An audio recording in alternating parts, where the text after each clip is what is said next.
Ang laki ng langka galing sa tanim ni Mama.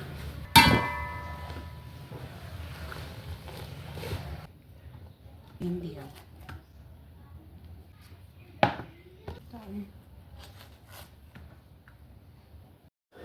Bali, ito yung nakuha naming ito pang ice candy, and then ito, ewan lang kung anong gagawin ko dito, basta lagay ko muna siya sa palamigan sa ref.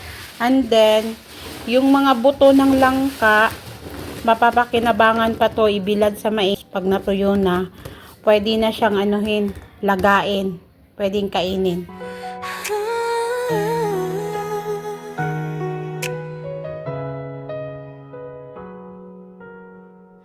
Sa munting tindahan, may araw na mainit. Si Maypay sa probensya, gumawa ng ice candy lang ka-flavor para sa kanyang munting tindahan. Balat ng langka, kulay ginto sa malaking mangkok. Hinahalo mo dahan-dahan, parang tibok ng puso. Ilalagyan mo ng tamis na kay sarap umuwi. Langka ni Maypay,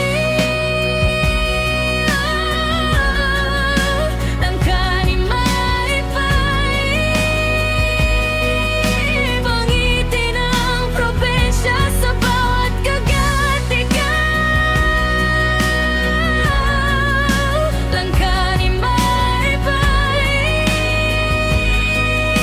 munting tindahan mo, nagiging tahanan ko.